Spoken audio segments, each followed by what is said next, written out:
I would now like to introduce our final speakers of the day, Drs. C. Richard Johnson and Park Atkinson Dewing of Cornell University. Their topic today is Getting It Together, Field Notes from the Birth of Computational Art History. So I am Park Dewing, and I'm going to explain a little bit about the relationship of myself and Rick Johnson and our interactions over more than a decade now. What I'm going to present arises out of those interactions. I'm going to do the talking today, kind of from my perspective, and Rick is with us, eminently available for discussion and questions after this presentation. So we just heard about a kind of broad overview, bird's eye view of potential collaborations, some collaborations in the field. And for this talk, we're really going to dive down, look at the nuts and bolts of some particular interactions that have occurred. And so this would be in the realm of the looking at practices, art supports, materials. And so I'm going to, let's see, I'm going to make it larger. Okay.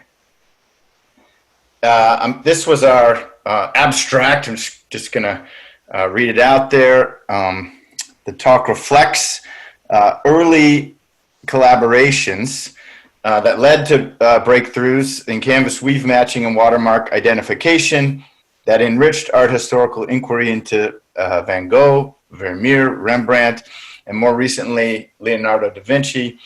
The issue is, can lessons learned from these interactions and collaborations be applied to future and emerging engagements, in particular with computer vision? So, who am I? Let me say a bit about my involvement with these interactions and my interactions with Rick. So I come from the sociology of science, in particular, a study interdisciplinarity, both within science and between scientific and I will put quotes around it, non-scientific fields. And so we've heard already about, okay, maybe it's maybe an arbitrary distinction to a certain extent. And was noted in passing that there's great disagreement within science and between fields inside of science that have different methods and different techniques and different modes of producing knowledge. And it's those interactions that I've studied, I've written about, and looked at, in particular, interactions at a synchrotron particle physics laboratory between the different types of professionals and technical professionals at the laboratory. At the particular laboratory I looked at, it pursued biological work, physics. There were also engineers, technicians, and I've written about the interaction of all of those different kind of groups and how those interactions changed over time, and how new ways of learning, new ways of knowing, new ways of understanding were negotiated between the different fields. And so I teach about these topics at Cornell, and Rick Johnson, is a professor of electrical and computer engineering at Cornell, in his office is in the hall. My office is down the hall. In order for me to get to my office, I had to walk past his office. And he knew, in general, in broad brushstrokes, so to speak, the kind of studies that I had been doing and the kind of work I did. And when I would pass his office, he would say to me, hey, Park, you should, I know a bit about what you study. You should study things I'm getting interested in. I'm actually interested in technology and technological interactions, but not just within science and engineering, actually interacting with art history and in the art world. Now there's interdisciplinarity. You should really study these kind of interactions. Okay, I was busy person, a lot on my mind. I would say, oh, that's very interesting. Yes. Oh, that's very, yeah. Oh, that sounds interesting. And then I would have to try to figure out ways to get past his office. So I'd kind of walk fast, but he'd catch me every time. I'd try to wait till he was with students. He'd still catch me. Okay, he wore me down, and this is now over a decade ago that I started interacting and speaking with him, and he would tell me the kind of vision he had for what he was trying to do, and I started basically following him around in these early interactions having to do with computational art history. And I wanted to note that Rick himself already came from an interdisciplinary background within engineering. So the work he had done in engineering itself, so to speak, and the marks he had made came from his negotiation of different disciplines inside engineering. And so in discussions with Rick, I felt that he was very tuned into interdisciplinarity, tuned into the sociology of interacting with different fields and disciplines. And what I would like to do for the rest of this talk is talk about my view of the sociological things that Rick pursued and what I think was their effectiveness in spurring fruitful collaborations between engineering and art history. And so I even coined an acronym. Okay, so I observed Rick purposefully pursuing what I'm calling these acts of sociology, purposeful acts of sociology. I put it in an official acronym. And these were things that Rick would speak to me about explicitly many, many times. I saw them as a purposeful effort, and coming from the sociology of science, I think that they were effective and they were fruitful. And so I have them listed here, and I'm going to elaborate on them. And so Rick would say to me, okay, in pursuing an interaction with fields in art history, the first thing that should happen is that any kind of new technique or new approach should be applied to a problem with a known solution. Okay, and Rick harped on that a lot. He felt that, look, it shouldn't just be a kind of one-way conversation where one group is in service to the other group. The technique and the computational methods, they needed to be knowable, at least at some level, so that there could be conversations across the border, so to speak, and that would lead to fruitful interactions and new kinds of questions and knowledge. And then I witnessed and watched Rick negotiate the different institutional incentives and rewards for the different groups and disciplines, and I don't think that can be overestimated as something very important to be paying attention to in order to spur and grow fruitful collaborations. So let me speak about the first one. Pick a problem with a known solution. And so Rick's first kind of interaction, his first success in spurring a collaboration came from his observing of a practice in the art world, in conservation, in art history, where knowledge about the canvas itself that art was made on could be valuable knowledge in learning about the practice of the artist, maybe attestation, dating artworks. And he noticed that this was something that was done by hand. Any particular canvas, certain sections of the canvas were chosen, and the threads were counted by hand, how many threads were in a certain area. And if you did that at different spots of the canvas, then you came up with a signature, and thereby canvases could be compared against each other. And Rick observed this, and okay, in his mind, he said, okay, well, we can apply computation to this.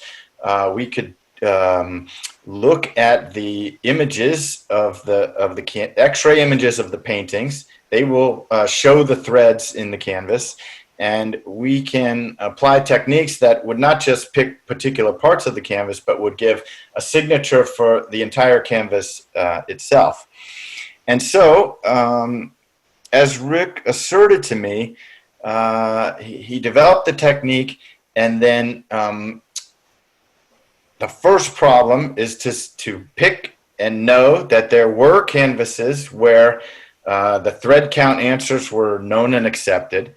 And Rick did go through efforts to show that the automated thread counting technique, the computational thread counting technique, matched and got the same answers and the same numbers as the technique that went by hand. And so, from a sociology of science standpoint, I felt like this was a good move.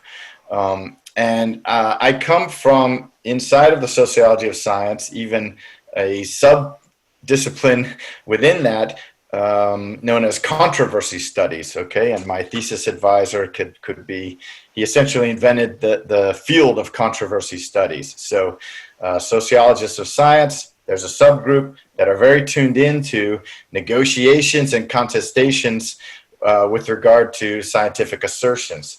And something that's well known in that field is that if you are inclined to disagree with a technical or scientific assertion and you want to argue against its merit, you have a lot of tools in your toolkit. There's a lot to work with. There are many ways to dispute and argue scientific claims. And this goes in, as I've said before, within the scientific community quite a bit, between scientific disciplines. You can look around the world and see, out in the public, how people take and critique and argue against scientific assertions. There are hardly more skeptics than scientists themselves, especially when considering the results and assertions from other disciplines. And so this maneuver of saying, look, we've got this technique, look, it can match to something you've previously done before, and that you agree on the answer, did a lot of work to, I think, help people understand that the technique was valid. And there is a term in the sociology of science that refers to this. I've written it here, experimental regress. It can be referred to as experimenter's regress. And that is that if the phenomenon is not known, it's not known whether the phenomenon exists.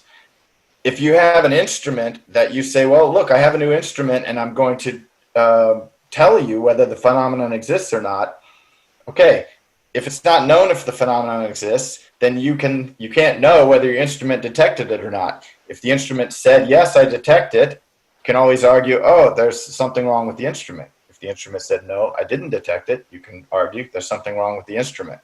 So there's a regress between, you can't, since the phenomenon is not known, you can never know whether the instrument can detect it or not, okay? And so this lends itself, the whole point of science is to break that regress, but there are many different ways to dispute and argue when the outcome is not known. So by working on a known outcome to start with, it does a lot of work, and I think social work also, calibrating a trust and a verification that the technique is valid. And so then when it comes time to look at questions where the answer is contested, now the technique has value. It's seen as bringing knowledge. It's seen as bringing information. And so when there's a question of, okay, attestation, now you've got information about the density of threads in canvas. You can determine canvases that came from the exact same roll of canvas. And so if now there's a contestation, a debate about attestation, you now can add some information. Well, from the weave maps, we can see it did come from the same roll of canvas. So this is now valid information to consider when trying to determine attestation or dates of paintings. And so in the case of Van Gogh, there was a lot of information about Van Gogh's practice through letters and other documentation. And again, the weave mapping technique, it corroborated, it fit in, it went along with known, accepted knowledge.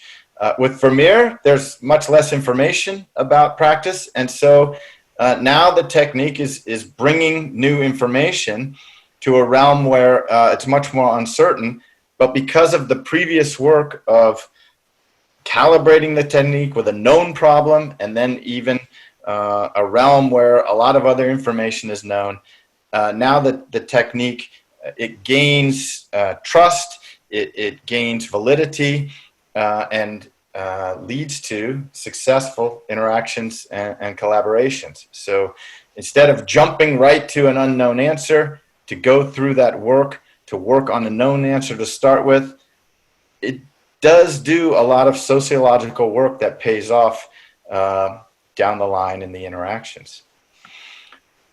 Second, Rick really was aware and did a lot of work to make the technique and the computational method knowledgeable, and so that there could be conversations across the lines, as it were, about the techniques. One of the main ways that he did that was this weave map that we've been looking at. And so if we look at it, it kind of looks commonsensically like a canvas. It looks like there are threads going horizontally and vertically, and it's intuitive. And you can kind of say, okay, well, these dark areas, the threads will be closer to each other. The light areas, the threads are farther apart. And so in a certain, it almost looks like a picture of the canvas, okay? But it's not that. This is a rendering of mathematical computation.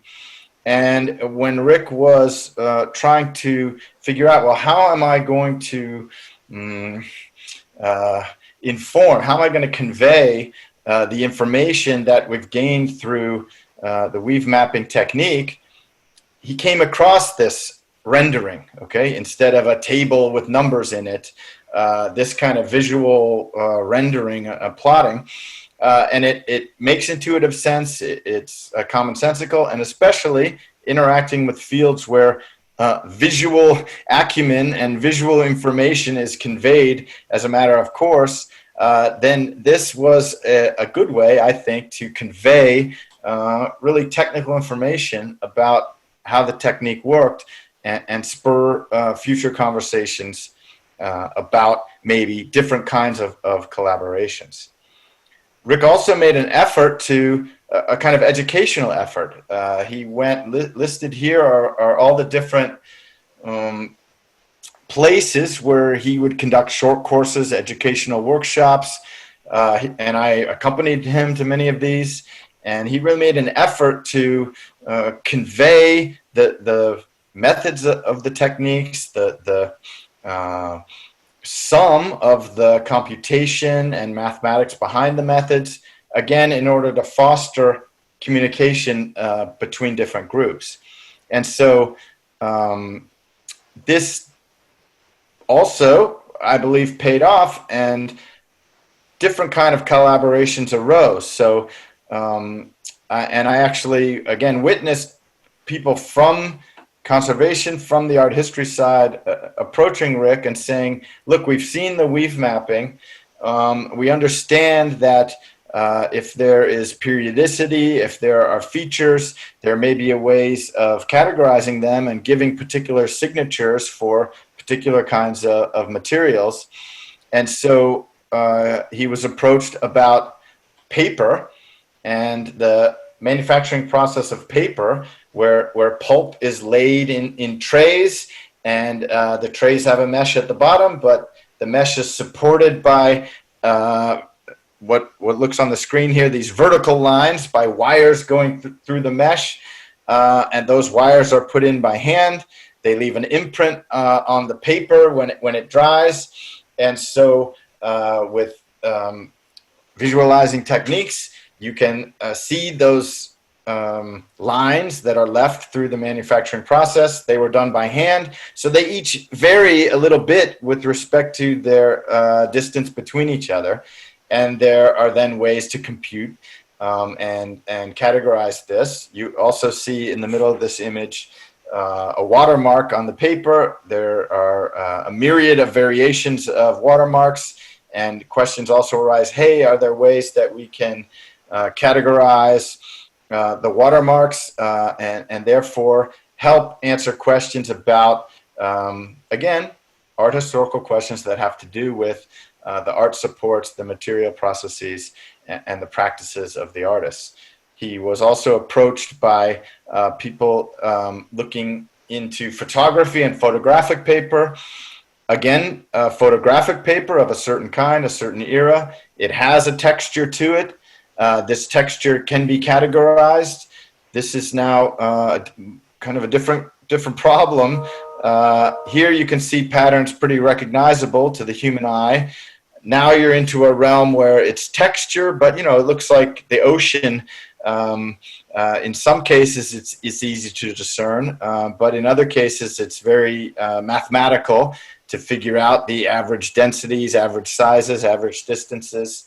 And so this was a different kind of collaboration, a different kind of technique that came from new collaborations, but again arose through the conversations that I believe were made possible by specific efforts to make the techniques knowable, such that there could be conversation. I'm in the middle of a technical conference. Okay, thanks for telling us, Rick. And so this also has a concept in sociology. So sociologists of science have written about trading zones. Comes from a historian at Harvard, Peter Gallison, and writing about scientists and engineers, where there has to be a shared language, there has to be a shared meaning in order for the two groups to interact fruitfully. And so picking up a problem with a known solution to show that the technique works is valid, making an effort to have a language that can cross the borders and barriers. And then also I did witness Rick negotiate the different institutional incentives and rewards that people from all these different disciplines are working within. And so this was also something that I observed quite readily in even inside of a single scientific laboratory. There are different disciplines, different technical scientific disciplines, and each of them are working with different systems of reward, different systems of publication, different systems of peer review. And in particular, at the laboratory, there came to be arguments, contestations between biologists and physicists. And at one point, the physicists would say, hey, you're doing those experiments incorrectly. That's not how you do scientific experiments. That this is a change in practice of what's gone on for the past 50 years. And the biologists essentially said, well, we have our own public publishing realm. We have our own types of peer review. We have our own journals. We have our own systems of judging for tenure. And essentially we'll do it our way, and because we have our own systems and institutions that will support us and reward us. And so understanding how that all works, of course, very important. And Rick, I've watched him negotiate this, and a couple lessons in that regard is that in thinking about and in bringing a new technique forth and into the field, okay, if you're coming from the grassroots level and you want to get started, you can't count on institutions to make new kinds of images and provide them to you. You have to work with the images that are there. And one thing that crosses even the different institutions on the art side is that when exhibitions come along, that really drives a lot of motivation, a lot of money, a lot of energy, even between disparate realms in the art world. And so Rick can talk more about that, as I say, in the question and answer. And I'll just leave you with, okay, Rick's goal from the start, not a service relationship either way, okay? Everyone involved is rational disciplines that are producing knowledge. From what I've seen looking within the science laboratory and then the interactions that I've seen with Rick, I don't see such a distinction between those kind of interactions.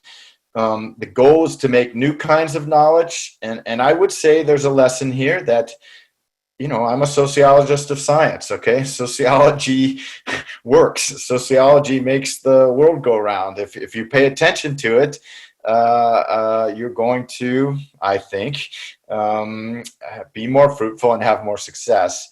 And then I will say that given the theme of these talks and conferences, okay, revolution, technological revolution. It sounds exciting. It sounds important. It may be not the thing you really want.